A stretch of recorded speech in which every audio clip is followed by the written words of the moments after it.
ഓം നമോ ഭഗവതേ വാസുദേവായ. ഓം അജ്ഞാനതിമിരാന്തസ്യ ജ്ഞാനാഞ്ജനശലാഖയാ ചക്ഷുരുന്മീലിതം യേന തസ്മൈ ശ്രീ ഗുരവേ നമഃ. ഹേ കൃഷ്ണ കരുണാ സിന്ധോ ദീനബന്ധോ ജഗത്പതേ ഗോപേശ ഗോപികാകാന്ത രാധാകാന്ത നമോസ്തുതേ. തപ്തകാഞ്ചന ഗൗരാംഗീ രാധേ വൃന്ദാവനേശ്വരി വൃഷഭാനുസുതേ ദേവി പ്രണമാമി ഹരിപ്രിയേ. നമോ വിഷ്ണുപാദായ കൃഷ്ണപ്രേഷ്ഠായ ഭൂതലേ ശ്രീമദേ ഭക്തിവേദാന്ത സ്വാമിൻ ഇതി നാമിനെ. നമസ്തേ സാരസ്വതേ ദേവേ ഗൗരവാണി പ്രചാരിണേ നിർവിശേഷ ശൂന്യവാദി പാശ്ചാത്യദേശതാരിണേ. നമോ വിഷ്ണുപാദായ കൃഷ്ണപ്രേഷ്ഠായ ഭൂതലേ ശ്രീമദേ ജയപതാക സ്വാമിൻ ഇതി നാമിനെ. നമാചാര്യപാദായ നിതായ കൃപപ്രദായിനെ ഗൗരഗദാദാമദയാ നഗരഗ്രാമധാരിണേ. ജയ ശ്രീകൃഷ്ണ ചൈതന്യ പ്രഭു നിത്യാനന്ദ ശ്രീ അദ്വൈത ഗദാധര ശ്രീവാസാദി ഗൗരഭക്തവൃന്ദ.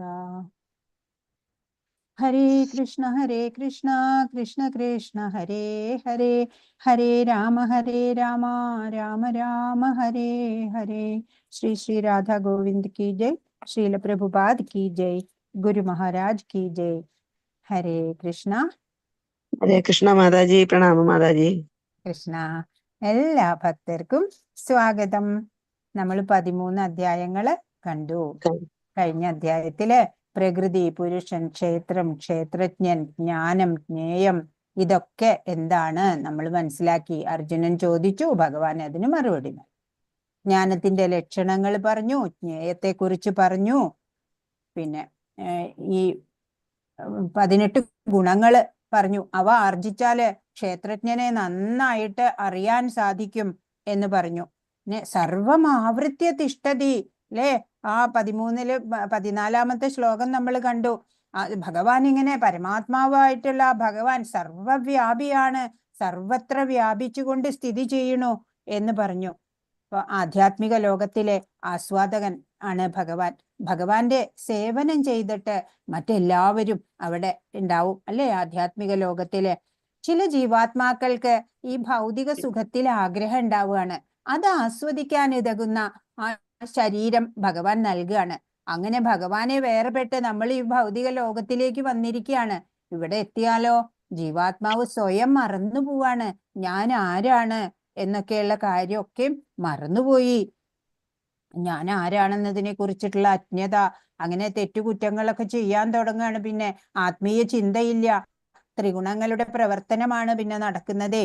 അതുകൊണ്ടാണ് ഈ ജ്ഞാനം, ഭഗവാൻ ആരാണ്, ഞാൻ ആരാണ് എന്നൊക്കെയുള്ള ആ ജ്ഞാനം നേടിയാല് ഈ ജനന മരണങ്ങളിൽ നിന്നൊക്കെ മോചനം കിട്ടും.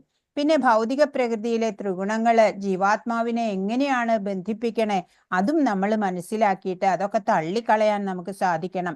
ഒരു വ്യക്തിയില് ഈ ഗുണങ്ങളുടെ വർധനവ് എങ്ങനെ തിരിച്ചറിയും?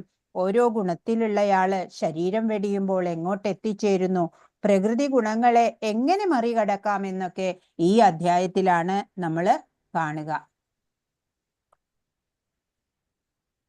നിർഗുണനും നിരാകാരനും സർവത്ര നിറഞ്ഞിരിക്കുന്നവനുമായ പരമാത്മാവ് തന്നിൽ ലയിച്ചിരിക്കുന്ന ആ പ്രകൃതിയെ ചലിപ്പിക്കുമ്പോൾ, അല്ലെങ്കിൽ ആ പ്രകൃതി സ്വയം ചലിച്ച് അതുവരെ സാമ്യാവസ്ഥയിലായിരുന്ന ത്രിഗുണങ്ങള്, സത്വരജം സ്തമോ ഗുണങ്ങള് അല്ലെ, ഇവയ്ക്ക് ക്ഷോഭം സംഭവിച്ചു തുടങ്ങണു, അല്ലെങ്കിൽ ഈ ത്രിഗുണങ്ങൾക്ക് ഏറ്റക്കുറച്ചിലുണ്ടാവണു.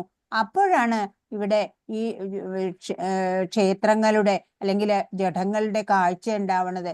ഇങ്ങനെയുള്ള ത്രിഗുണങ്ങളുടെ കൂടിക്കലർപ്പുണ്ടല്ലോ, ആ കൂടിക്കലർപ്പാണ് എല്ലാവിധ ജഡശരീരങ്ങളും അല്ലെ. ഓരോ ശരീരത്തിനും ഈ ഗുണങ്ങളിലെ വ്യത്യസ്തത. ചിലവർക്ക് സത്വഗുണം കൂടുതലായിരിക്കും, ചിലവർക്കോ തമോ ഗുണം കൂടുതലായിരിക്കും. ആ ത്രിഗുണങ്ങളെ ഡീറ്റെയിൽ ആയിട്ട് ഈ അധ്യായം നമുക്ക് കാണിച്ചു തരുന്നുണ്ട്. അപ്പോ ഈ പ്രകൃതിയുടെ പ്രവർത്തനം എങ്ങനെയാണ് എന്നൊക്കെ ധാരണയുണ്ടെങ്കിൽ ക്ഷേത്രജ്ഞനെ അറിയാൻ നമുക്ക് എളുപ്പമുണ്ടാവും. അതിനായിട്ടാണ് ഈ ത്രിഗുണങ്ങളുടെ വ്യക്തമായ ധാരണ തരുന്നത്. അത് നൽകാനാണ് ഈ അധ്യായം. 3 ഗുണങ്ങളെ അറിഞ്ഞാല് അതിനെയൊക്കെ തള്ളിക്കളയാം, എന്നിട്ട് ഭഗവാനെ അറിയാം, ഗുണാതീതനാവുക. അതാണ് ഈ അധ്യായത്തിന്റെ ഉദ്ദേശം. ഹരേ കൃഷ്ണ.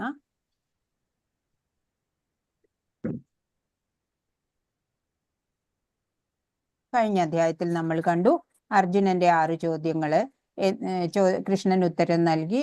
അങ്ങനെ എല്ലാ ചോദ്യങ്ങൾക്കും ഉത്തരം പറഞ്ഞു. ജ്ഞാനചക്ഷുസ് അറിവിന്റെ ദർശനം മനസ്സിലാക്കി തന്നു. ഈ അധ്യായത്തില് 5 വിഭാഗങ്ങളായിട്ടാണ് പഠിക്കുന്നത്. ശ്ലോകം 1 മുതൽ 4 വരെ ജീവാത്മാക്കളുടെ മുക്തിയും ബന്ധനവും. 5 മുതൽ 9 വരെയുള്ള ശ്ലോകങ്ങളില് ത്രിഗുണങ്ങളാൽ ശുദ്ധാത്മാവിന്റെ ബന്ധനത്തിന്റെ വിവരണം. 10 മുതൽ 13 വരെ ഒരു വ്യക്തിക്കുള്ളിലെ ഗുണത്തിന്റെ മേൽക്കോയ്മയെ തിരിച്ചറിയുന്നു. 14 മുതൽ 18 വരെ ഗുണങ്ങൾക്കുള്ളിലെ പ്രവർത്തനങ്ങളും മരണവും. 19 മുതൽ 27 വരെ ഗുണങ്ങൾക്ക് അതീതമാവുന്നതിനെ കുറിച്ചിട്ട് പറഞ്ഞു തരുന്നു. ജീവാത്മാക്കളുടെ മുക്തിയും ബന്ധനവുമാണ് 1 മുതൽ 4 വരെയുള്ള ശ്ലോകങ്ങളില്. അപ്പൊ 1-ാമത്തെ ശ്ലോകം വായിച്ചോളൂ. ഹരേ കൃഷ്ണ. ഞാൻ ചൊല്ലട്ടെ? ശ്രീ ഭഗവാനുവാച പരം ഭൂയ പ്രവശ്യാമി ജ്ഞാനാനാം ജ്ഞാനമുക്തമം യജ്ഞാത്വം മുനയ സർവേ പരം സിദ്ധിമിതോ ഗത. പരമവിദ്യോത്തമ പുരുഷൻ പറഞ്ഞു, ഏതൊന്നറിഞ്ഞതുകൊണ്ടാണോ ഋഷികളെല്ലാം തികഞ്ഞ പരിപൂർണത നേടിയിട്ടുള്ളത്. സർവോത്കൃഷ്ടമായ ആ പരമജ്ഞാനത്തെ പറ്റി ഞാൻ വീണ്ടും നിന്നോട് പറയാം. ഹരേ കൃഷ്ണ. ഹരേ കൃഷ്ണ. ഏതൊന്നറിഞ്ഞിട്ടാണോ സത്യദർശികള് ദുഃഖസാഗരത്തിനെ മറികടന്നത്? ആ പരമസത്യത്തെ കുറിച്ച് ഞാൻ പറഞ്ഞു തരാം. അല്ലെ, ഭഗവാൻ അല്ലാത്തതിനെ ഒക്കെ നമുക്ക് മാറ്റിക്കളയാം, എന്നിട്ട് നമുക്ക് മുന്നേറാം, ഭഗവാനിലേക്ക് എത്താം. അതിനുവേണ്ടി ഭഗവാൻ തന്നെ നമുക്ക് പറഞ്ഞു തരാണ്. ആ പരമമായിട്ടുള്ള ജ്ഞാനമുണ്ടല്ലോ, അത് ഞാൻ നിന്നോട് പറഞ്ഞു തരാം എന്ന്. ഏതൊന്നിനെ അറിഞ്ഞിട്ടാണോ ഋഷികളൊക്കെയും ഈ പരിപൂർണതയിൽ എത്തിയത്? ആ സർവ ഉത്കൃഷ്ടമായിട്ടുള്ള ആ പരമജ്ഞാനം ഉണ്ടല്ലോ, അത് ഞാൻ വീണ്ടും നിനക്ക് പറഞ്ഞു തരുന്നുണ്ട് എന്നാണ്. 2-ാമത്തെ ശ്ലോകം വായിച്ചോളൂ. ഹരേ കൃഷ്ണ. വായിച്ച മാതാജി. ഇദം ജ്ഞാനമുപാശ്രിത്യ മമ സ്വധർമ്മ്യമാഗത സർഗോപി നോപജായന്തേ പ്രളയേന വിധന്തി ച. ഈ ജ്ഞാനത്തിൽ ഉറച്ചു നിൽക്കുന്നത് കൊണ്ട് എന്റേതിന് സമാനമായ അതീന്ദ്രിയ ഭാവത്തെ പ്രാപിക്കാൻ കഴിയും. അങ്ങനെ ഉറച്ചു നിന്നു കഴിഞ്ഞാൽ ഒരുവൻ സൃഷ്ടികാലത്ത് ജനിക്കുകയുമില്ല, പ്രളയകാലത്ത് ആകുലചിത്തനാവുകയുമില്ല. ഹരേ കൃഷ്ണ. ഹരേ കൃഷ്ണ. ഇങ്ങനെ ഒരു ജ്ഞാനം, ഈ സർവോത്കൃഷ്ടമായിട്ടുള്ള ഒരു ജ്ഞാനം, അത് നേടുന്നത് കൊണ്ട് എന്താണ് ഗുണം എന്ന് പറയാണ്. അങ്ങനെ ഈ ജ്ഞാനം നേടിക്കഴിഞ്ഞാല് എന്റേതിന് സമാനമായിട്ടുള്ള അതീന്ദ്രിയ ഭാവത്തിനെ പ്രാപിക്കാം. ആ ദൈവികതയൊക്കെ ഉണ്ടല്ലോ, നമ്മുടെ ഉള്ളിലുണ്ട് അതൊക്കെ. അതിനെയൊക്കെ പ്രബലമാക്കാൻ നമുക്ക് സാധിക്കും. അങ്ങനെ വരുമ്പോ നമുക്ക് ജനിമൃതികൾ ഉണ്ടാവില്ല. അതാണ് ഇവിടെ പറയണത്. സൃഷ്ടികാലത്ത് ജനിക്കുകയുമില്ല, പ്രളയകാലത്ത് ആകുലചിത്തനാവുകയുമില്ല എന്ന്. അപ്പൊ ഒരു ജ്ഞാനിയാണെങ്കിലോ ജനനത്തില് സന്തോഷിക്കണില്ല, മരണത്തില് ദുഃഖിക്കുമില്ല. ജ്ഞാനിക്ക് ഒന്നിലും എല്ലാത്തിനോടും സമഭാവനയാണ് ഉണ്ടാവുക.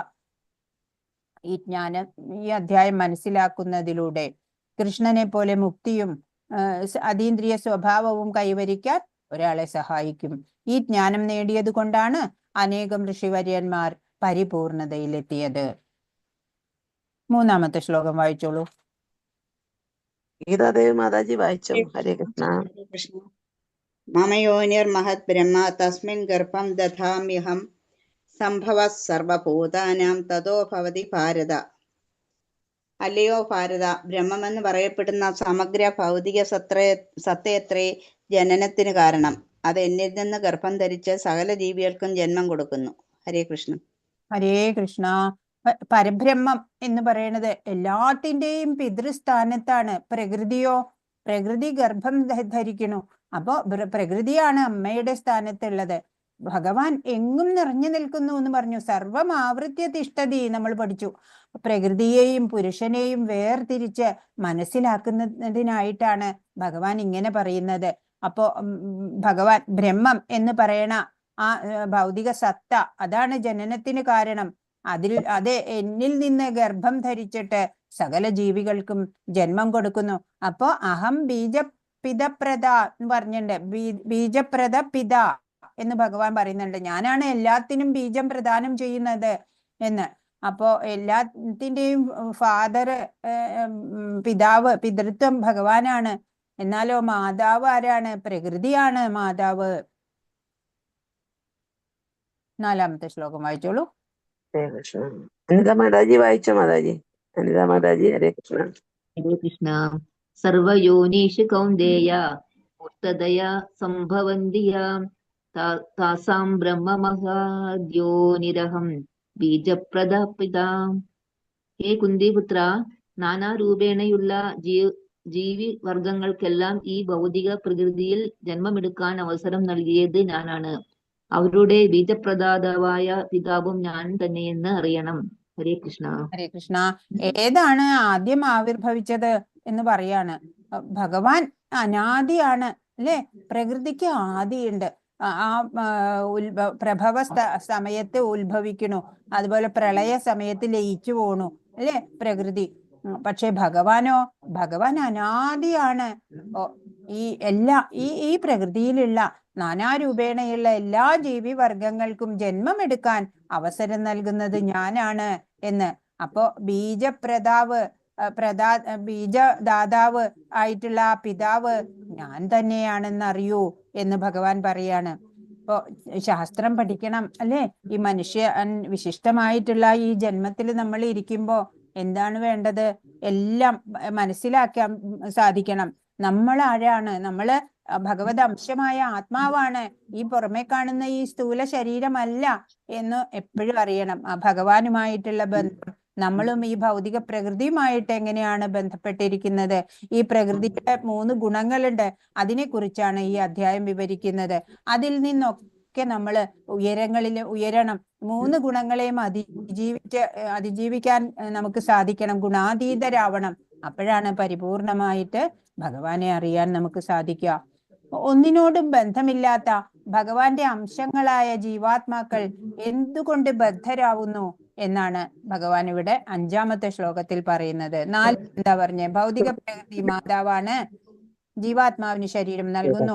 ഭഗവാൻ തന്റെ ശക്തമായ നോട്ടത്താൽ അവനെ അവിടെ നിർത്തുകയും അങ്ങനെ ഭൗതിക പ്രകൃതിക്ക് ബീജം നൽകുകയും ചെയ്യുന്നു. 5-ാമത്തെ വായിച്ചോളൂ ശ്ലോകം. ലീലാവതി മാതാജി വായിച്ചോ മാതാജി? ഹരേ കൃഷ്ണ. സത്വം രജസ്തമൈതി ഗുണാഃ ഭയതി സംഭവാഃ നിഭ്രന്തി മഹാബാഹോ ദേഹിന അവ്യയം. ഹരേ കൃഷ്ണ. വിവർത്തനം. ഹേ മഹാബാഹുവായ അർജുന, 3 ഗുണങ്ങൾ അടങ്ങിയതാണ് ഭൗതിക പ്രകൃതി. സത്വം, രജസ്, തമസ്. ശാശ്വതനായ ജീവാത്മാവിന് പ്രകൃതി സംയോഗം ഉണ്ടാകുന്നതോടെ അത് ഈ ഗുണങ്ങളാൽ ബദ്ധനാകുന്നു. ഹരേ കൃഷ്ണ. ഹരേ കൃഷ്ണ. അപ്പൊ നമ്മള് ജനിച്ചു വരികയാണ് അല്ലെ? ഒരു ജീവാത്മാവ് ഒരു ശരീരം എടുത്തിട്ട് ഈ ഭൗതികതയിലേക്ക് വരികയാണ്. ഈ ഭൗതിക പ്രകൃതിയുമായിട്ട് ബന്ധപ്പെടുന്ന ആ വേളയിൽ തന്നെ ഈ ഗുണങ്ങളാല്, ഈ 3 ഗുണങ്ങളാല് ബദ്ധനാവുകയാണ് ചെയ്യണത്. സത്വം, രജസ്, തമസ് എന്നുള്ള ആ 3 ഗുണങ്ങളാല്. അപ്പോ ഈ സത്വം, രജസ്, തമസ് എന്നൊക്കെ പറഞ്ഞാല് മനസ്സിലാവോ? അതായത് ഇപ്പൊ തമോ ഗുണം എന്ന് പറഞ്ഞാല് അലസത, നിദ്ര, അതൊക്കെയാണ്. എന്താണ് ശരിയായിട്ട് ചെയ്യേണ്ടത് അറിയില്ല, ചെയ്യേണ്ടാത്തത് ചെയ്യുക, അങ്ങനെയൊക്കെ തമോ ഗുണം. അതിന്റെ നേർ വിപരീതമാണ് സത്വഗുണം. ശരിയായിട്ടുള്ള അറിവ് അല്ലെ, ഭഗവാനെയൊക്കെ അറിയാൻ സദ്ഗുണങ്ങളോടുകൂടി ഒരു വ്യക്തി ആയിരിക്കുക, അങ്ങനെയുള്ള ആള്. എന്നാൽ ഇതിൽ രണ്ടിലും പെടാത്ത രജോ ഗുണം നടുവിലുള്ളതാണ്. നമ്മുടെ ഇടയില് 99% പേരും രജോ ഗുണികളായിരിക്കും. അവര് ഈ ഭൗതികതയില് ഓരോരോ ആഗ്രഹങ്ങളും ആ ആഗ്രഹങ്ങളെ നിറവേറ്റാനുള്ള പ്രയത്നവുമായിട്ട് അങ്ങനെ കഴിഞ്ഞുകൂടുകയാണ്. അതിനിടയ്ക്ക് അവര് ഈ കർമ്മ ബന്ധനങ്ങളില് അനവധി തരത്തില് നല്ലതും ചീത്തയുമായിട്ടുള്ള അനവധി കർമ്മ ബന്ധനങ്ങൾ അവരില് വന്നു ചേരണു, ജനിമൃതികൾ ഉണ്ടാവണു. തമോ ഗുണികളാവട്ടെ താഴോട്ടാണ് പോവുക. അങ്ങനെ അത് പോകെ പോകെ നമ്മള് പഠിക്കും. ഇവിടെ എന്താ പറയണേ? സത്വം എന്ന് പറഞ്ഞ 3 ഗുണങ്ങൾ അടങ്ങിയതാണ് ഭൗതിക പ്രകൃതി എന്ന് പറഞ്ഞു. അതിൽ സത്വഗുണം, രജോ ഗുണം, തമോ ഗുണമാണ് സംയോഗം ഉണ്ടാകുന്നത്. പ്രകൃതിയുമായിട്ടുള്ള സംയോഗത്താലാണ് ഈ ത്രിഗുണങ്ങളുടെ പ്രഭാവം. ശാശ്വതമായ ജീവാത്മാവ്. ആത്മാവിന്റെ സ്വഭാവം അതീന്ദ്രിയം, സച്ചിത് ആനന്ദമാണ് ആത്മാവ്. പ്രകൃതിയിൽ വരുമ്പോ പ്രകൃതിയുടെ മായിട്ട് ബന്ധപ്പെട്ടിട്ടാണ് ഈ ത്രിഗുണങ്ങൾക്ക് അടിമകളാവുന്നത്. ഈ ഭൗതിക ലോകത്തിൽ ബദ്ധനായ ജീവാത്മാവ് ഭൗതിക പ്രകൃതിയുടെ ത്രിഗുണങ്ങളാൽ വ്യാമോഹിതനായി പ്രവർത്തിച്ചു പോരുകയാണ് ചെയ്യണത്. 6ാമത്തെ ശ്ലോകം വായിച്ചോളൂ. ഹരേ കൃഷ്ണ മാതാജി. റാണി മാതാജി വായിച്ചോ മാതാജി. വായിക്കും. ഹരേ കൃഷ്ണ. തത്വം സത്വം നിർമ്മലത്വാത് പ്രകാശകം അനാമയം സുഖസംഖ്യേന ദദ്നാതി ജ്ഞാനസംഖ്യേന ചാനഹ. ഹേ പുണ്യാത്മാവേ, മറ്റുള്ളവയെ അപേക്ഷിച്ച് വിശുദ്ധമാകയാൽ സത്വഗുണം പ്രകാശമാനവും എല്ലാ പാപങ്ങളിൽ നിന്നും മോചിപ്പിക്കുന്നതുമാണ്. ആ ഗുണത്തിൽ സ്ഥിതി ചെയ്യുന്നവർ സുഖത്താലും ജ്ഞാനത്താലും ബദ്ധരാക്കപ്പെടും. ഹരേ കൃഷ്ണ. ഹരേ കൃഷ്ണ. അപ്പൊ നമ്മളൊക്കെ ഈ ഭഗവാനിൽ നിന്ന് അകന്നിട്ടാണ് ഈ ഭൗതികതയിൽ വന്നിരിക്കണത്. ഇപ്പൊ ഈ കുറ്റവാളികളെ നോക്കുക. കുറ്റവാളികൾക്കൊക്കെ ജയിലിൽ പ്രത്യേക ഒരു യൂണിഫോം ഉണ്ടായിരിക്കും, അല്ലെ? അതുപോലെ നമുക്ക് ഈ ഭൗതിക ലോകത്തിലെത്തിയ നമുക്ക് യൂണിഫോം കിട്ടിയിരിക്കുകയാണ്. എന്താ? നമ്മുടെ ശരീരം. പലർക്കും പല രീതിയിലാണ്, അല്ലെ? ചിലവര് മൃഗങ്ങള്, ചിലവര് പക്ഷികള്, അല്ലെ? 84 ലക്ഷം തരം സ്പീഷീസ് ഉണ്ട്. അതിലേത് യൂണിഫോമാണ് നമുക്ക് കിട്ടുകയെന്ന് അറിയില്ല. നമ്മളിപ്പോ ഭൗതിക ലോകമാകുന്ന ജയിലിലാണ് വന്നിട്ടുള്ളത്.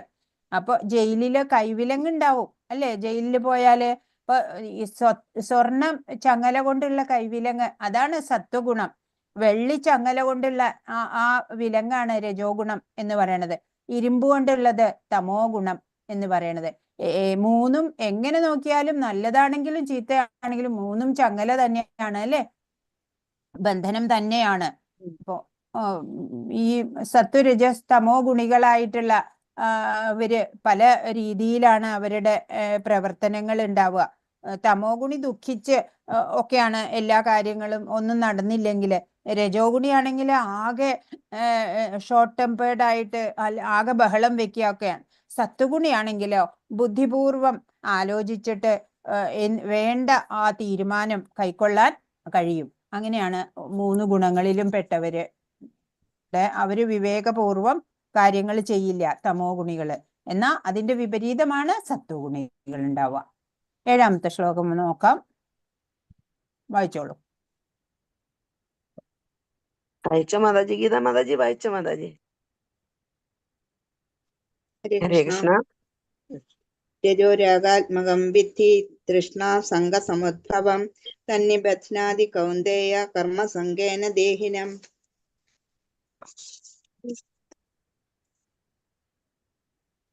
അല്ലയോ കുന്തി നന്ദന, അളവറ്റ തൃഷ്ണാധിക്യത്തിൽ നിന്നുളവാകുന്ന അത്രേ രജോ ഗുണം.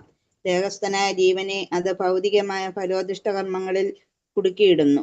ഹരേ കൃഷ്ണ. ഹരേ കൃഷ്ണ. അപ്പോ ഈ ദേഹസ്ഥനാണ്, അല്ലെ? ജീവൻ. ഈ ജീവൻ ദേഹത്തിലാണ് സ്ഥിതി ചെയ്യണത്. ആ ദേഹസ്ഥനായിട്ടുള്ള ദേഹി എന്ന് പറഞ്ഞ ജീവൻ, ആ ജീവനെ ഭൗതിക ഫലോദിഷ്ടങ്ങളിൽ കുടുക്കിയിടുന്നത് എന്താണ്? ആഗ്രഹങ്ങള്. അതിൽ കുടുക്കിയിടുന്നത് രജോ ഗുണം. അതാണ് രജോ ഗുണ സ്വഭാവി. ഇന്ദ്രിയ സുഖാനുഭവങ്ങള് ഇഷ്ടാണ്, അല്ലെ? അപ്പോ നല്ല നല്ല വീട് വേണം, അതുപോലെ നല്ല സന്തുഷ്ടമായ കുടുംബ ജീവിതം, നല്ല ഉയർന്ന പദവി വേണം. അങ്ങനെയൊക്കെ ആഗ്രഹിച്ചുകൊണ്ട് കർമ്മഫലാസക്തനാവുകയാണ്. ഇനിയും ഇനിയും കർമ്മം ചെയ്യണം എന്ന് പറയാണ്, അല്ലെ? എല്ലാവർക്കും വേണ്ടിയിട്ട് ഈ ഭൗതിക ലോകത്തില് ഏറ്റവും കൂടുതലുള്ള ആൾക്കാരാണ് ഈ രജോ ഗുണികളായിട്ടുള്ള രജോ ഗുണബാധിതര്. ആധുനിക സംസ്കാരം ഈ നിലവാരത്തില് പുരോഗമിച്ചു എന്നൊക്കെ പറയും ഈ രജോ ഗുണികളെ നോക്കിയിട്ട്. പക്ഷെ ഈ രജോ ഗുണത്തിൽ കുടുങ്ങിപ്പോയവർക്ക് ഒരിക്കലും ജനിമൃതികളിൽ നിന്ന് മോചനം ഉണ്ടാവില്ല എന്നാണ്. 8ാമത്തെ ശ്ലോകം വായിക്കൂ. ഹരേ കൃഷ്ണ മാതാജി. അനിത മാതാജി വായിക്കും മാതാജി. ഹരേ കൃഷ്ണ. തമസ്വജ്ഞാനജം വിദ്ധി മോഹനം സർവദേഹിനാം പ്രമാദാലസ്യ നിദ്രാഭിസ് തന്നിബധ്നന്തി ഭാരതപുത്ര. അജ്ഞാനജന്യമായ തമോ ഗുണമാവട്ടെ സർവ ശരീരങ്ങളെയും വ്യാമോഹിപ്പിക്കുന്നതാണ്. ഈ ഗുണത്തിന്റെ ഫലങ്ങളായ പ്രമാദം, അലസത, നിദ്ര എന്നിവ ബദ്ധജീവാത്മാവിനെ കുടുക്കിയിടുന്നു. ഹരേ കൃഷ്ണ. സത്വഗുണത്തിന് നേരെ എതിരാണ് തമോ ഗുണം. ഈ ഒരാൾക്ക് തമോ ഗുണത്തിലുള്ള ഒരാൾക്കും ജ്ഞാനം സമ്പാദിച്ചിട്ട് സത്വഗുണത്തിലേക്ക് എത്താനൊക്കെ കഴിയും. അതിന് നമ്മൾ പരിശ്രമിക്കണം എന്ന് മാത്രം. തമോ ഗുണം എന്ന് പറഞ്ഞത് ഉന്മാദം ഉണ്ടാക്കുന്നതാണ്. ഉന്മത്തനായിട്ടുള്ള ഒരാൾക്ക് കാര്യവിവേചനത്തിനും ഒന്നും സാധിക്കില്ല എന്നുള്ളതാണ്. അപ്പൊ 3 ഗുണങ്ങൾ പറഞ്ഞു. ഒന്നുകൂടി സംഗ്രഹിച്ചിട്ട് പറയണതാണ്. അപ്പൊ സത്വഗുണത്തിന്റെ ബന്ധനം എങ്ങനെയാണ്? സത്വഗുണം ഒരുവനെ ബന്ധനാക്കുന്നത്. ബുദ്ധിമാനാണ്, പാപപ്രതികരണങ്ങളിൽ നിന്ന് ഏറെക്കുറെ മോചിപ്പിക്കുന്നു. സത്വഗുണം കൂടുതൽ ജ്ഞാനത്തെയും സന്തോഷത്തെയും ഉളവാക്കുന്നു. പിന്നെ 3 തരം ബദ്ധ ജീവാത്മാക്കൾ എങ്ങനെ പ്രവർത്തിക്കുന്നു? സത്വം സന്തുഷ്ടനാണ്, രജസോ കർമ്മനിരതനാണ്, തമസ് നിസ്സഹായനാണ്. സത്വഗുണത്തിന്റെ മാതൃക ആരാണ്? ബ്രാഹ്മണനാണ് സത്വഗുണത്തിന്റെ മാതൃക. പിന്നെന്താണ്? സത്വഗുണത്തിന്റെ ഉത്തമ ഉദാഹരണം ആരാണ്? ശാസ്ത്രകാരന്മാര്, തത്വചിന്തകരെ ഒക്കെ. എന്താണ് സന്തോഷത്തിന് കാരണമാകുന്നത്?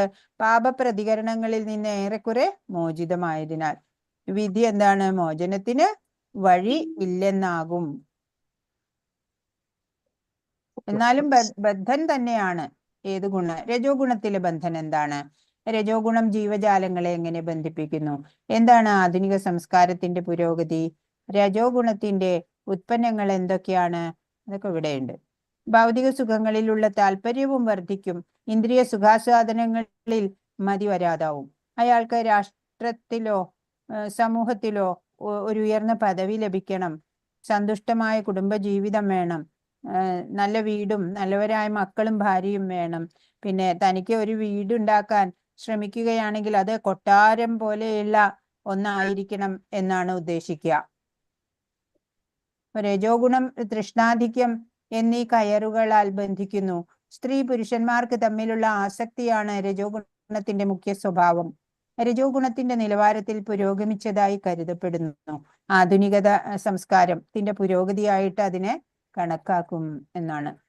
ഇപ്പൊ തമോ ഗുണം, അതിലെ ബന്ധനം എങ്ങനെയാണ് തമോ ഗുണം ബന്ധിപ്പിക്കുക? എന്തൊക്കെയാണ് സ്വഭാവ വിശേഷതകൾ? എല്ലാ ജീവാത്മാക്കൾക്കും ഭ്രമം ഉണ്ടാക്കുന്നു. ഉന്മാദം, അലസത, ഉറക്കം, ഇതെല്ലാം ആത്മാവിനെ ബന്ധിപ്പിക്കുന്നു. സത്വഗുണത്തിന് നേരെ എതിരാണ് തമോ ഗുണം. തമോ ഗുണബാധിതനായവന് ഒന്നിന്റെയും യാഥാർത്ഥ്യം സ്പഷ്ടമാവില്ല.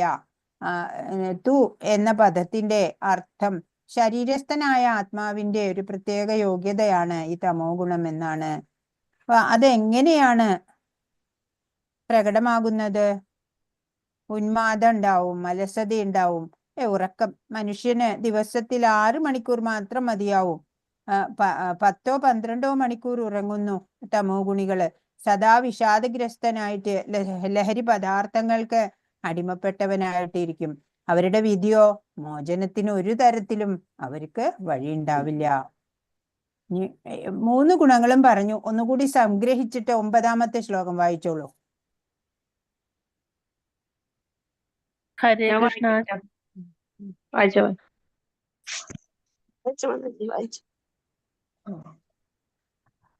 സത്വം സുഖേ സംയതി രജ കർമ്മണേ ഭാരത ജ്ഞാനമാവൃത്യ തു തമാ പ്രമാദേ സംജയത്യുത. അല്ലയോ ഭാരതപുത്ര, സത്വഗുണം ഒരാളെ സുഖം കൊണ്ട് ബന്ധിക്കുമ്പോൾ രജോ ഗുണം കാമ്യ കർമ്മങ്ങൾ കൊണ്ടാണ് ബന്ധിക്കുക. ജ്ഞാനത്തെ ആവരണം ചെയ്യുന്ന തമോ ഗുണമാകട്ടെ ഉന്മാദം കൊണ്ടും ഒരാളെ ബന്ധിക്കുന്നു. ഹരേ കൃഷ്ണ. ഹരേ കൃഷ്ണ. 3 ഗുണങ്ങളുടെ കാര്യങ്ങൾ ഒന്നും കൂടെ പറയാണ്. ആത്മീയ അനുഭവത്തിന് താല്പര്യം ഉണ്ടാവുക സത്വഗുണം ഉള്ളവർക്കാണ്. സർവത്ര ഈശ്വരനെ കണ്ടിട്ട് ആനന്ദിക്കാൻ അവർക്ക് സാധിക്കും. രജോ ഗുണങ്ങൾ ആണെങ്കിലോ നേട്ടത്തിനായിട്ട് ഇങ്ങനെ പ്രയത്നിക്കുകയാണ്. നിമിഷ സുഖമൊക്കെ കിട്ടും, ക്ഷണികമായിട്ടുള്ള സുഖങ്ങളൊക്കെ ഉണ്ടാവും. പക്ഷെ കർമ്മങ്ങളാലെ ബന്ധനസ്ഥനാവും, ബന്ധിപ്പിക്കപ്പെടും. തമോ ഗുണിയോ കലുഷിതമായിട്ടുള്ള അന്ധക്കരണായിരിക്കും തമോ ഗുണികൾക്ക്. ഉന്മാദം, അജ്ഞത, അതൊക്കെ ആയിരിക്കും ഫലം. 3 ഗുണങ്ങളില് സത്വഗുണത്തിന് പ്രാധാന്യം ഉണ്ടാവുന്നത് എങ്ങനെ? രജസ് തമോ ഗുണത്തിന് പ്രാധാന്യം ഉണ്ടാവുന്നതും എങ്ങനെയാണെന്ന് 10ാമത്തെ ശ്ലോകം പറയുന്നു. വായിച്ചോളൂ. ഹരേ കൃഷ്ണ. രജസ്തമശ്ചാഭിഭൂയ സത്വം ഭവതി ഭാരത രജ സത്വം തമശ്ചൈവ തമാ സത്വം രജസ്തഥാ. അല്ലയോ ഭാരത, ചിലപ്പോൾ സത്വഗുണം രജസ്തമോ ഗുണങ്ങളെ തോൽപ്പിച്ചുകൊണ്ട് മുന്നേറും. ചിലപ്പോൾ രജസ് തമോ ഗുണങ്ങളെ കീഴടക്കുന്നു. മറ്റു ചിലപ്പോൾ തമസ് സത്വരജസ്സുകളെയും. ഈ വിധത്തിൽ എപ്പോഴും ആധിപത്യത്തിനുള്ള മത്സരം നിലനിൽക്കുന്നു. ഹരേ കൃഷ്ണ. കൃഷ്ണ. അപ്പൊ എന്താ പറയണേ, ഒരാളില് ഈ 3 ഗുണങ്ങളും ഉണ്ടാവും. ഏറ്റക്കുറച്ചിൽ അനുസരിച്ചിട്ട് ചിലവർക്ക് സത്വഗുണമായിരിക്കും കൂടുതല്, ചിലർക്ക് തമോ ഗുണമായിരിക്കും കൂടുതല്. ഒരാളിൽ തന്നെ എല്ലാ ഗുണങ്ങളും ഉണ്ട്. പരിശീലനത്തിലൂടെ ഒരു തമോ ഗുണിക്ക് രജോ ഗുണത്തിലേക്ക് ഉയരാം, രജോ ഗുണിക്ക് സത്വഗുണത്തിലേക്ക് വരാം. അങ്ങനെ നമ്മൾ സ്വയം പരിശീലിക്കണം, അല്ലെ? ഉദ്ധരേത് ആത്മനാത്മാനം. നമ്മൾ തന്നെയാണ് നമ്മളെ ഉയർത്തിക്കൊണ്ടുവരേണ്ടത്. അപ്പൊ നമ്മൾക്ക് ഇത് നോക്കിക്കഴിഞ്ഞാൽ നമുക്ക് ഒബ്സർവ് ചെയ്യാൻ പറ്റും നമ്മളിപ്പോ ഏത് ഗുണത്തിലാണ് ഉള്ളത് എന്ന്. അതിനെ എന്നിട്ട് പരിശീലനം കൊണ്ട് ഉയർത്തിക്കൊണ്ടുവരാൻ ശ്രമിക്കണം.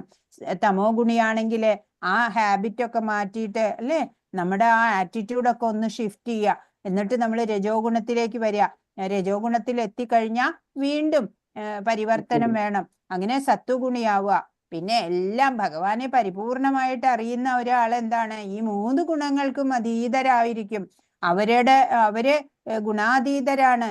അവര് വിശുദ്ധ സത്വഗുണത്തിലേക്ക് എത്തിയവര് എന്നാണ് പറയാ. വാസുദേവ അവസ്ഥയാണ് അത്. സത്വഗുണം ഉള്ളില് എങ്ങനെ പ്രകാശിക്കുന്നു എന്നാണ് ഇവിടെ പറയുന്നത്. 11 സർവദ്വാരേഷു ദേഹേസ്മിൻ പ്രകാശ ഉപജായതേ ജ്ഞാനം യഥാ തഥാ വിദ്യാദ്വിവൃദ്ധം സത്വമിത്യുതാ. ശരീരത്തിന്റെ എല്ലാ ദ്വാരങ്ങളും ജ്ഞാനത്താൽ പ്രകാശിതമാകുമ്പോൾ സത്വഗുണത്തിന്റെ പ്രഭാവം അനുഭവപ്പെടുന്നു. എങ്ങനെയാ മനസ്സിലാക്കുക? സാത്വിക ലക്ഷണങ്ങളാലെ എല്ലാ ഇന്ദ്രിയങ്ങളും ഇങ്ങനെ പ്രകാശിതങ്ങളാവും. ചെവി, നാസാദ്വാരങ്ങള് എല്ലാം തന്നെ, അല്ലെ? അപ്പോ കാര്യങ്ങളെയൊക്കെയും ശരിയായ രീതിയിൽ കാണാനും കേൾക്കാനും അനുഭവിക്കാനും ഒക്കെയും അങ്ങനെയുള്ള ഒരാൾക്ക് സാധിക്കും. ഉള്ളില് നിറഞ്ഞിരിക്കുന്ന ഒരു പ്രകാശം ഉണ്ടായിരിക്കും. ജാജ്വല്യമായിട്ടുള്ള ആ ഒരു പേഴ്സണാലിറ്റി എന്നൊക്കെ പറയില്ലേ, വ്യക്തിത്വം, അതുപോലെ ഉണ്ടാവും. രജോ ഗുണം എങ്ങനെ മനസ്സിലാക്കാം എന്ന് 12 ലോഭപ്രവൃത്തിരാരംഭ കർമ്മണാമശമസ്പൃഹ രജസ്യേതാനി ജായന്തേ വിവൃദ്ധേ ഭരതർഷഭ. രജോ ഗുണം വർദ്ധിക്കുമ്പോൾ അതിയായ ആസക്തി, ഫലോദിഷ്ടമായ പ്രവർത്തനം, കഠിനമായ പ്രയത്നം, അടക്കാനാവാത്ത ആഗ്രഹം, മോഹാവേശം എന്നീ ലക്ഷണങ്ങൾ ഉണ്ടാവുന്നു. രജോ ഗുണികളെ മോസ്റ്റ് പ്രോബബ്ലി എല്ലാവരും രജോ ഗുണികളായിരിക്കും. അപ്പോ തനിക്ക് കിട്ടിയിട്ടുള്ളതിലൊന്നും തൃപ്തി പോരാ, ഇനിയും വേണം, നേട്ടങ്ങൾ ഉണ്ടാക്കിക്കൊണ്ടിരിക്കണം എന്നാണ് വിചാരം. അപ്പോ കാഴ്ചപ്പാടും നമ്മുടെ ആ ജീവിതത്തിനോടുള്ള സമീപനവും ഒന്ന് ചെറുതായിട്ടൊന്ന് മാറ്റുക. അപ്പൊ രജോ ഗുണിക്ക് സത്വഗുണിയാവാൻ സാധിക്കും. ആത്മീയത ജീവിതത്തിന് എത്രയോ ആവശ്യമാണെന്ന് ഇവരറിയണില്ല. ഈ നിത്യം ഇങ്ങനെ പ്രയത്നം കൊണ്ട് ഇങ്ങനെ കുറെ ധനവും പദവിയൊക്കെ സമ്പാദിച്ചു കൂട്ടുമ്പോഴ് അവരറിയണില്ല ഈ ആത്മീയതയുടെ മഹത്വം. അത് അറിഞ്ഞാലാണ് സത്വഗുണത്തിലേക്ക് ഉയരാൻ പറ്റുക. പണം, പദവി, അധികാരം ഇവയ്ക്കായിട്ടൊക്കെ ഓടി നടക്കാൻ മാത്രമാണ് അവർ ശ്രമിക്കുന്നത്. രജോ ഗുണി അത്യാർത്തിയുള്ളവനായാൽ അവനൊരു തമോ ഗുണിയാവും എന്ന് പറയുന്നു. അവൻ അധപ്പതിച്ചു പോവും, അല്ലാണ്ട് ഉയരല്ല ചെയ്യുക എന്നാണ് 13ാമത്തെ ശ്ലോകം പറയുന്നത്. അപ്രകാശോ പ്രവൃത്തിശ്ച പ്രമാദോ മോഹേവജ തമസ്യേതാനി ജായന്തേ വിവൃദ്ധേ കുരുനന്ദന. തമോ ഗുണം വളരുമ്പോൾ തേജസ്സില്ലായ്മ, അകർമ്മണ്യത, പ്രമാദം, വ്യാമോഹം എന്നിവ പ്രകടമാകുന്നു. അങ്ങനെ തമോ ഗുണികൾക്ക് പതനമാണ് ഉണ്ടാവുക, ഉയർച്ച ഉണ്ടാവണില്ല, അല്ലെ? അതാണ് ഇവിടെ പറയുന്നത്. നമ്മൾ തമോ ഗുണത്തിൽ നിന്ന് ഉയരാൻ ശ്രമിക്കണം. ഒരു നിർദ്ദിഷ്ട ഗുണത്തിൽ മരിക്കുന്നവരുടെ വിധിയാണ് 14 മുതൽ 18 വരെ പറയുന്നത്. ഒരു നിർദ്ദിഷ്ട ഗുണത്തിൽ ചെയ്യുന്ന പ്രവർത്തനങ്ങളുടെ ഫലം അതാണ് പറയുന്നത്. മരണസമയത്ത് ഗുണവർദ്ധനയനുസരിച്ച് എത്തിച്ചേരുന്നത് എവിടെയാണെന്ന് 14ാമത്തെ ശ്ലോകം പറയുന്നു. യഥാ സത്വേ പ്രവൃദ്ധേതു പ്രളയം യാതി ദേഹഭൃത് തദോത്തമവിദാം ലോകാനമലാൻ പ്രതിപദ്യതേ. സാത്വികർ മരിക്കുമ്പോൾ ഋഷിവര്യന്മാരുടെ നിർമ്മലങ്ങളായ ഉത്കൃഷ്ട ലോകങ്ങളിൽ എത്തുന്നു. ആ സാത്വിക ഗുണം അധികരിച്ച് നിൽക്കുന്ന വേളയിൽ മരിക്കാണ് വെച്ചാല് സാത്വികരാവുക എന്ന് പറഞ്ഞാൽ എന്താണ്? നല്ലവരാവുക, അല്ലെ? നല്ല പെരുമാറ്റം ഉണ്ടാവുക, നല്ല ചിന്തകള്, നല്ല പ്രവൃത്തികള്, എല്ലാവർക്കും സഹായം ചെയ്തു കൊടുക്കാൻ, അല്ലെ, എല്ലാവരോടും നല്ല വ്യവഹാരത്തോടെ ജീവിക്കുക, അങ്ങനെയുള്ളവരാണ് സാത്വികര് എന്ന് പറയുന്നത്. അവര് മരിക്കുമ്പോൾ നിർമ്മലങ്ങളായിട്ടുള്ള ഉത്കൃഷ്ട ലോകങ്ങളിലേക്കാണ് എത്തുക എന്നാണ്. 15 രജസി പ്രളയം ഗത്വാ കർമ്മസംഗിഷു ജായതേ തഥാ പ്രലീനസ്തമസി മൂഢയോനിഷു ജായതേ. രജോ ഗുണത്തോടെയാണ് മരിക്കുന്നതെങ്കിൽ ഫലം ഉദ്ദേശിച്ച് കർമ്മങ്ങൾ ചെയ്യുന്നവർക്കിടയിൽ ജനിക്കും. തമോ ഗുണത്തോടെ മരിക്കുന്നവരാകട്ടെ മൃഗങ്ങളായിട്ടാണ് പിറക്കുക. രജോ ഗുണത്തോടെയാണ് മരിക്കണത്, ആ സത്വഗുണത്തിലേക്ക് ഉയരാൻ സാധിക്കിച്ചില്ല എന്ന് വിചാരിക്കുക. അങ്ങനെയുള്ളവര് വീണ്ടും ഈ കഠിനാധ്വാനം ചെയ്യുന്ന ആ കൂട്ടരുടെ ഇടയില് ജനിക്കും. എന്നാലോ തമോ ഗുണത്തോടെ മരിക്കുന്നവരോ താഴ്ന്ന യോനികളിലേക്കാണ് പോകുക. അധപ്പതനമാണ് അവർക്ക് ഉണ്ടാവുക. മൃഗങ്ങളായിട്ടുള്ള ശരീരമൊക്കെ ആയിരിക്കും പിന്നത്തെ ജന്മത്തിൽ അവർക്ക് കിട്ടാൻ പോകുന്നത്. ഇവിടെ നോക്കൂ, ഒരു പിക്ചർ. ഇത് കണ്ട നല്ല സത്വഗുണം ആയിട്ട് തോന്നും, അല്ലെ, നല്ല പെർഫെക്റ്റ് ആയിട്ടുള്ള കൺസ്ട്രക്ഷൻ. ഇവിടെ നോക്കൂ, ആകെ ബഹളമാണ്, അല്ലെ, ഈ മുംബൈയിലുള്ള പോലെ ജോപ്പട ഒക്കെ ആയിട്ട് കണ്ടോ. ആകെ ഇത് രജോ ഗുണത്തിനെ പ്രതിനിധീകരിക്കുന്നു. ഇവിടെ നോക്കൂ, ഒരാളൊരു സ്റ്റെയർ കേസ് പണിത് വെച്ചിരിക്കുക, ആർക്കും ഒരു ഉപകാരത്തിനില്ല, കയറാനും പറ്റില്ല, അല്ലെ, തമോ ഗുണാണ് ഇത് കാണിക്കുന്നത്. മൂന്നും ഓരോ നിർമ്മാണ പ്രവർത്തനാണ്, അല്ലെ, അതിലുമുണ്ട് തമോ ഗുണം, രജോ ഗുണം, സത്വഗുണം എന്നുള്ളത്. അതാണ് ഇവിടെ പറയുന്നത്. എല്ലാം സംഗ്രഹിച്ചിട്ട് ഇവിടെ പറഞ്ഞു തരാണ്. കർമ്മണ സുഹൃതസ്യാഹു സാത്വികം നിർമ്മലം ഫലം, രജസസ്തു ഫലം ദുഃഖം, അജ്ഞാനം തമസ ഫലം. സത്കർമ്മത്തിന്റെ ഫലം അത് വിശുദ്ധമായിരിക്കും, അത് സാത്വിക ഗുണത്താലാണ് എന്ന് പറയുന്നു. രജോ ഗുണത്തിൽ ചെയ്യുന്ന പ്രവൃത്തിയുടെ ഫലം അത് ദുഃഖമാകുന്നു. തമോ ഗുണത്തിന്റെ പ്രവർത്തനങ്ങളുടെ ഫലം മൗഢ്യവും അജ്ഞാനവും. ഒരു സത്വഗുണി ചെയ്യുന്ന കർമ്മങ്ങള് സത്കർമ്മം, അല്ലെ, സത്കർമ്മം നല്ല കർമ്മങ്ങൾ ചെയ്താല് അത് നല്ല ഫലം ഉണ്ടാവും നമുക്കറിയാം. അപ്പൊ രജോ ഗുണിയാണെങ്കിലോ ഇങ്ങനെ നിമിഷ സുഖങ്ങളൊക്കെ കിട്ടിയെന്ന് വരും അത്യധ്വാനം ചെയ്യുന്നതിന്റെ ഇടയില്. പക്ഷെ ഏറ്റവും കൂടുതൽ അവര് ദുഃഖിതര് തന്നെയാണ്, ദുഃഖം തന്നെയാണ് അവർക്ക് ഉണ്ടാവുക. തമോ ഗുണിയായിട്ടുള്ള ഒരാൾ പ്രവൃത്തി ചെയ്ത് അവിടെ പ്രവൃത്തി ചെയ്തു വെച്ചിരിക്കണു, അല്ലെ, അതുപോലെ പ്രവർത്തിക്കുമ്പോൾ മൗഢ്യം, അജ്ഞാനം, അതാണ്, അല്ലെ, ചെയ്യേണ്ടതുപോലെ ചെയ്യില്ല, ചെയ്യേണ്ടാത്ത പോലെയൊക്കെയാണ് അവർക്ക് ചെയ്യാൻ സാധിക്കുന്നത്. ഇപ്പൊ 16-ാം ശ്ലോകത്തിൽ പറഞ്ഞതിന്റെ ഉത്തരം തന്നെയാണ് ഇവിടെയും പറയുന്നത്. 17-ാമത്തെ ശ്ലോകം വായിച്ചോളൂ. ഹരേ കൃഷ്ണ ഹരേ മാതാജി. കൃഷ്ണ. വായിച്ച മാതാജി, വായിച്ച. സത്വാ സംജായതേ ജ്ഞാനം രജസോ ലോഭ ഏവച പ്രമാദമോഹോ തമസോ ഭവതോ ജ്ഞാനം ഏവച.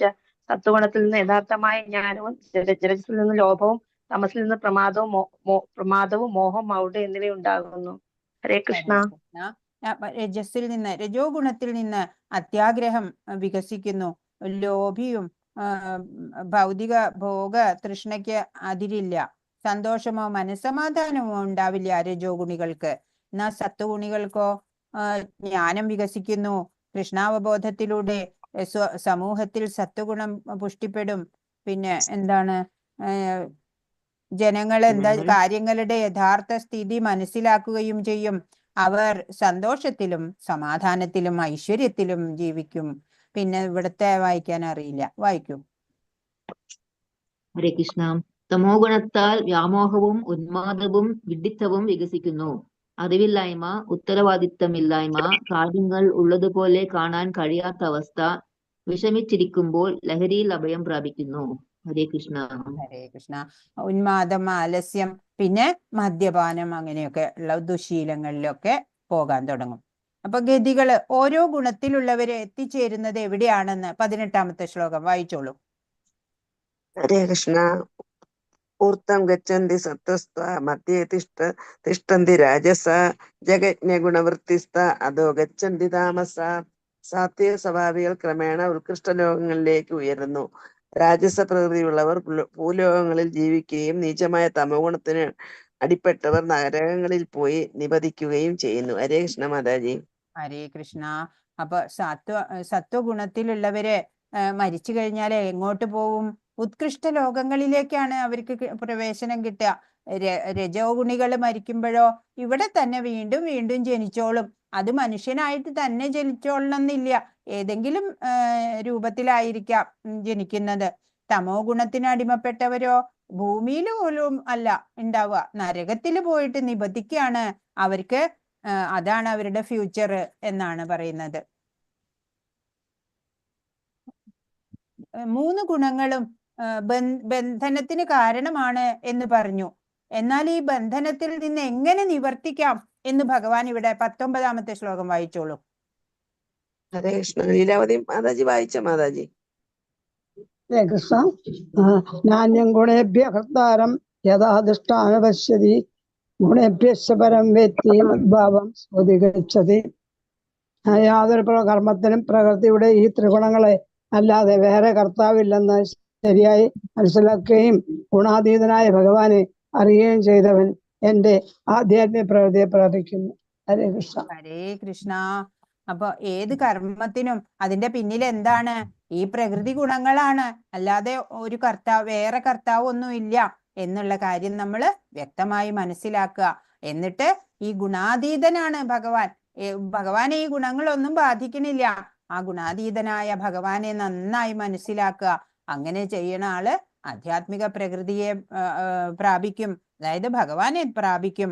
ഇപ്പോ ഒരിക്കല് ഭഗവാൻ കൃഷ്ണൻ ഗോമാതാവിനോട് ചോദിക്കുകയാണ്, ജനങ്ങൾ നിന്നോട് ഇത്രയ്ക്കൊക്കെ ദ്രോഹം ചെയ്യുന്നില്ലേ, എന്നിട്ടും തിരികെ പാൽ നൽകുന്നു അവർക്കൊക്കെ വേണ്ടിയിട്ട്. അപ്പൊ ഗോമാത ചോദിച്ചു, കണ്ണ ചിത്തചോര, വെണ്ണക്കണ്ണ, നീ ചെറിയ തെറ്റൊക്കെ ചെയ്താല് നിന്നെ അമ്മ ശിക്ഷിക്കാറുണ്ടോ? ഇല്ലല്ലോ. അതുപോലെ ഞാനും അവരുടെ അമ്മയല്ലേ, എന്റെ പാൽ കൊണ്ടല്ലേ അവര് പരിപോഷിക്കപ്പെടുന്നത്. അതുകൊണ്ടാണ് ഞാന് അവരോട് എന്നെ എത്ര ദ്രോഹിച്ചാൽ പോലും ഞാന് അവരെ ദ്രോഹിക്കാത്തത്. ഇപ്പൊ സത്വഗുണത്തിന്റെ ഒരു ഉദാഹരണമാണ് അല്ലേ ഗോമാതാവ്. പശു സാധു ജീവിയാണ്, നമുക്കറിയാം.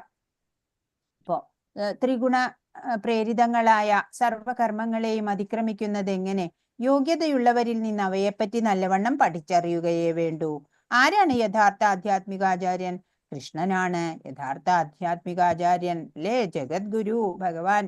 ശരിയായ ജ്ഞാനം എന്താണ്? പ്രകൃതിയുടെ ത്രിഗുണങ്ങളാണ് എല്ലാ കർമ്മത്തിന്റെയും കർത്താവ്.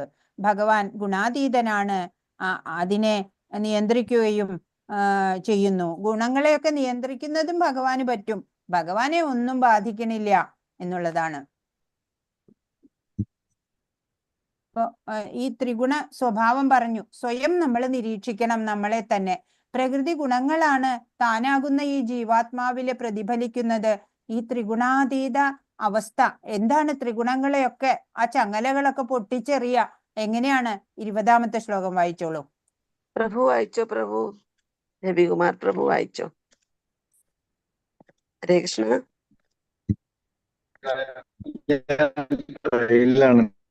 ക്ലിയർ അല്ല madam. Okay okay Prabhu. Okay okay. Bindu Mataji വായിച്ചോ മാതാജി. ഹരേ ഹരേ കൃഷ്ണ. കൃഷ്ണ. ഗുണാനേതാനദീത്യാത്രീം തേഹി ദേഹാസമുത്ഭവാൻ ജന്മ മൃത്യുജരാ ദുഃഖൈർ വിമുക്തോ മൃതമസ്നുതേ. ശരീര സംബന്ധികളായ ഈ 3 ഗുണങ്ങളെയും അതിക്രമിക്കാൻ സാധിച്ചാൽ ശരീരസ്ഥനായ ജീവന് ജനനം, മരണം, വാർദ്ധക്യം മുതലായ ക്ലേശങ്ങളിൽ നിന്ന് മുക്തനായി ഈ ജീവിതത്തിൽ തന്നെ അമൃതം ആസ്വദിക്കാം. ഹരേ കൃഷ്ണ. ഹരേ കൃഷ്ണ. അപ്പൊ ഈ ഗുണങ്ങളിൽ നിന്നൊക്കെ നമ്മൾ മുക്തരാവണം എന്ന് പറഞ്ഞു. അതെങ്ങനെ സാധിക്കാം നമുക്ക്? കൃഷ്ണാവബോധപൂർവം ഭക്തിയുത സേവനം ചെയ്യുക. അങ്ങനെ ഈ ഭൗതിക ബന്ധനങ്ങളിൽ നിന്നൊക്കെ നമുക്ക് മുക്തി കിട്ടും അല്ലെ. ഈ സ്വർണ്ണ ചങ്ങല അല്ലെങ്കിൽ വെള്ളി ചങ്ങല, ഇരുമ്പ് ചങ്ങല, സത്വം, രജസ്, തമസ്, ഈ ഗുണങ്ങളുടെയൊക്കെ കെട്ടുപാടുകൾ ഉണ്ടല്ലോ, അതിനെയൊക്കെ പൊട്ടിച്ചെറിയണമെങ്കിൽ എന്ത് വേണം? ഭഗവാനെ സേവനം ചെയ്യണം അല്ലെ. ഭഗവാനുള്ള സേവനം, ഭഗവാനെ കുറിച്ച് മനസ്സിലാക്കണം, ഭഗവാന് വേണ്ടി സേവനം ചെയ്യണം. നമ്മൾ ഭഗവാന്റെ ആശ്രിതരാണ് എന്നുള്ള ബോധ്യം ഉണ്ടാവണം. ഇവിടെ നമ്മള് ഒരു യഥാർത്ഥ ആധ്യാത്മിക ആചാര്യൻ അല്ലെ ശിഷ്യനെ അതേപോലെ തന്നെ ആ ബ്രഹ്മജ്ഞാനിയാക്കി മാറ്റുകയാണ് ചെയ്യുന്നത്. അപ്പൊ ഇവിടെ എന്താണ് ശ്ലോകം 21 വായിച്ചോളൂ ശ്ലോകം. ഹരേ കൃഷ്ണ. വായിച്ചോ മാതാജി. ഹരേ കൃഷ്ണ. ഹരേ റാണി കൃഷ്ണ. മാതാജി വായിക്കും. ആ ഹരേ കൃഷ്ണ. അർജുനോവാച കൈർലിംഗൈസ്ത്രീൻ ഗുണാനേതാൻ അതീതോ ഭവതി പ്രഭോ കിമാചാര കഥം ചൈതാം സ്ത്രീൻ ഗുണാനതി വർത്തതി. അർജുനൻ ചോദിച്ചു, പ്രഭോ, ത്രിഗുണങ്ങളെ അതിക്രമിച്ച വ്യക്തിയുടെ ലക്ഷണങ്ങൾ എന്തെല്ലാം? എങ്ങനെയായിരിക്കും അദ്ദേഹത്തിന്റെ പെരുമാറ്റം? അയാൾ എങ്ങനെ ഈ പ്രകൃതി ഗുണങ്ങളെ അതിക്രമിക്കുന്നു? ഹരേ കൃഷ്ണ. അപ്പൊ അർജുനൻ ചോദിക്കാണ്, ഈ ഇനിയിപ്പോ ത്രിഗുണങ്ങളെയൊക്കെ അതിജീവിച്ചു എന്ന് തന്നെ വിചാരിക്കുക. അങ്ങനെയുള്ള ആളുടെ എന്തൊക്കെയാണ് ലക്ഷണങ്ങള്? എങ്ങനെയാണ് അയാള് പെരുമാറുക? അപ്പോ എങ്ങനെ അതിക്രമിക്കണു? ഇതൊക്കെ ചോദിക്കാണ്. ത്രിഗുണങ്ങളെ അതിക്രമിച്ച വ്യക്തിയുടെ ലക്ഷണങ്ങൾ എന്തെല്ലാം? എങ്ങനെയായിരിക്കും അദ്ദേഹത്തിന്റെ പെരുമാറ്റം? അയാൾ എങ്ങനെ ഈ പ്രകൃതി ഗുണങ്ങളെ അതിക്രമിക്കുന്നു എന്നൊക്കെ അർജുനൻ ചോദിക്കുകയാണ്. അപ്പോ ഭഗവാൻ ഗുണാതീതന്റെ ലക്ഷണങ്ങൾ പറയാണ്. അയാളെ എങ്ങനെ മനസ്സിലാക്കാം എന്ന് 4 ശ്ലോകങ്ങൾ ഒരുമിച്ചാണ്. ആരാ വായിക്കുന്നേ? ഗീതാദേവി മാതാജി വായിച്ചോ? ഗീതാദേവി മാതാജി വായിച്ചോ? ഞാൻ വായിക്കട്ടെ മാതാജി. പ്രവൃത്തിഞ്ച മോഹമേവ ച പാണ്ഡവ ന ദേഷ്ടി സമ്പ്രത്യാനി ന നിവൃത്യാനി കാംക്ഷതി ഉദാസീന വദാസീന ഗുണൈര്യോ ന വിചാലിതേ ഗുണാവർത്തന്ത ഇത്യോപതിഷ്ഠതി നേംഗതേ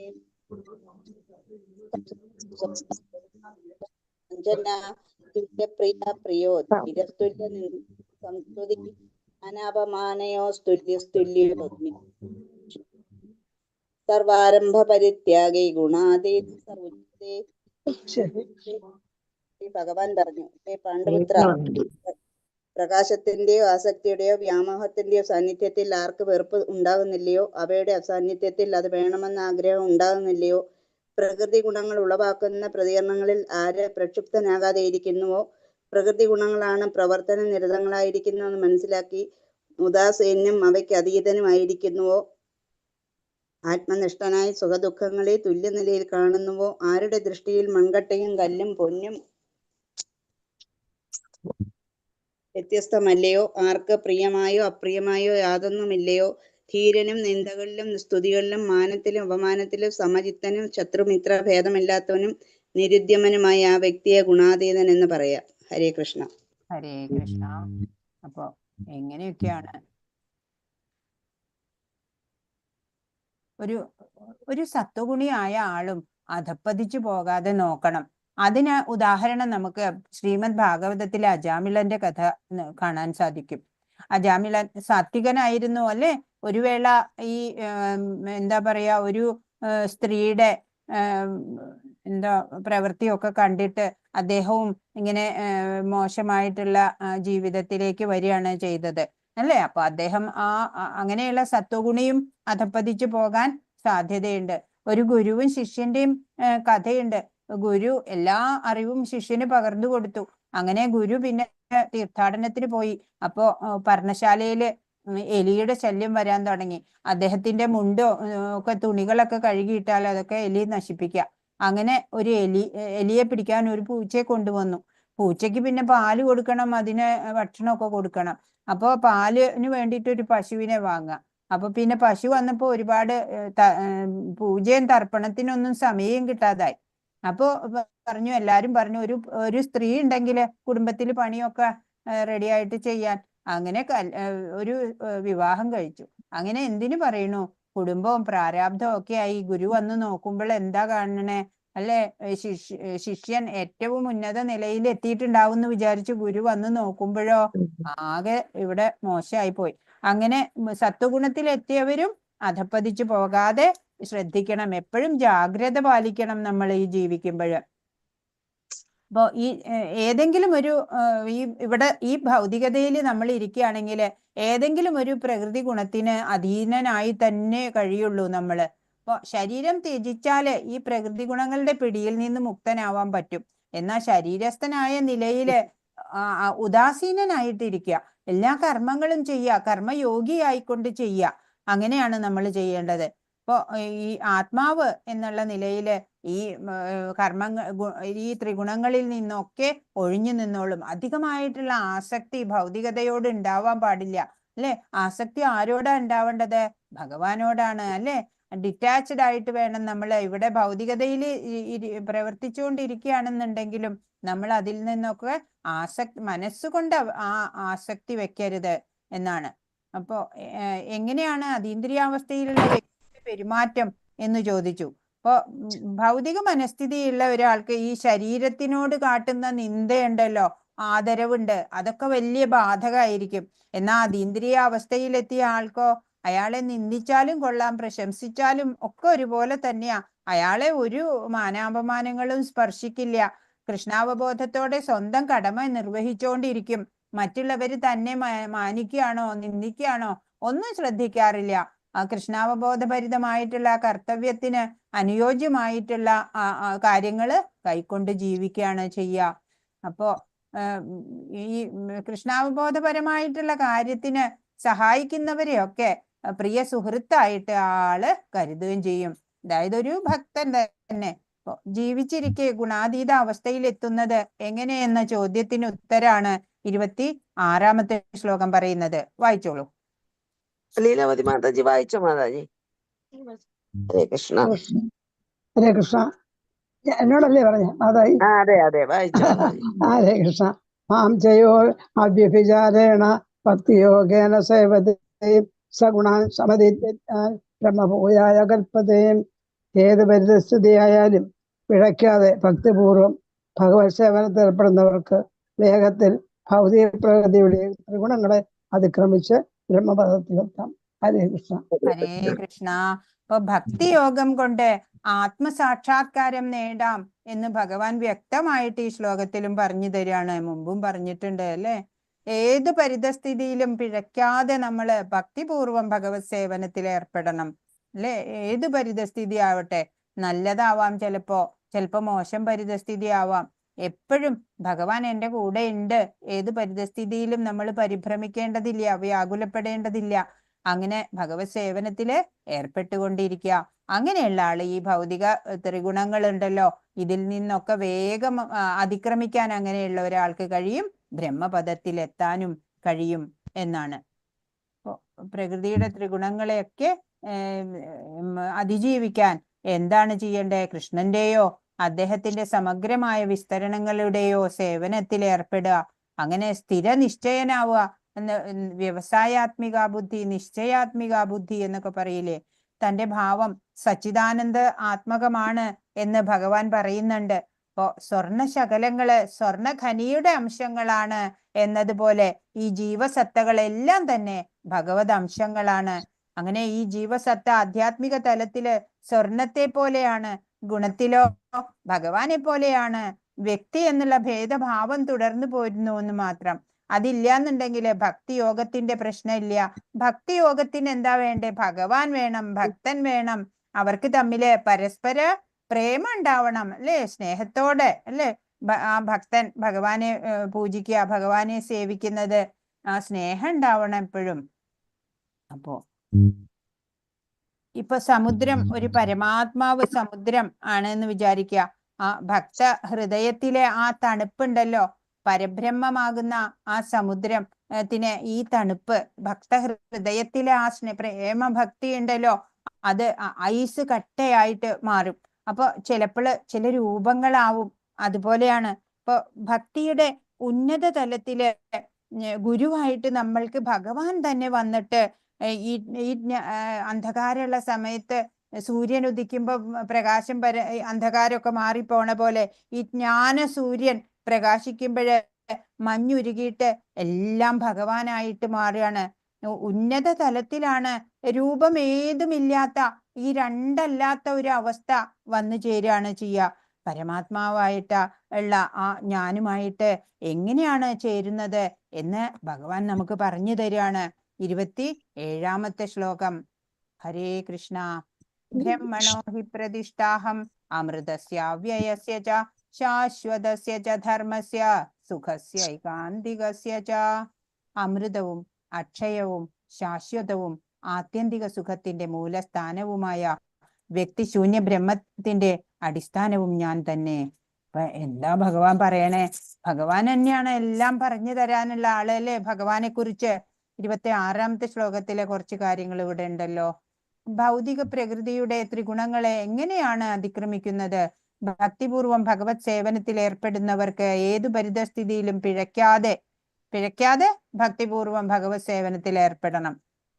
ഉദാഹരണം, വേഗത്തിൽ ഭൗതിക പ്രകൃതിയുടെ ത്രിഗുണങ്ങളെ അതിക്രമിക്കും അങ്ങനെയുള്ള ആള്. അങ്ങനെ ബ്രഹ്മപദത്തില് എത്തുന്നു.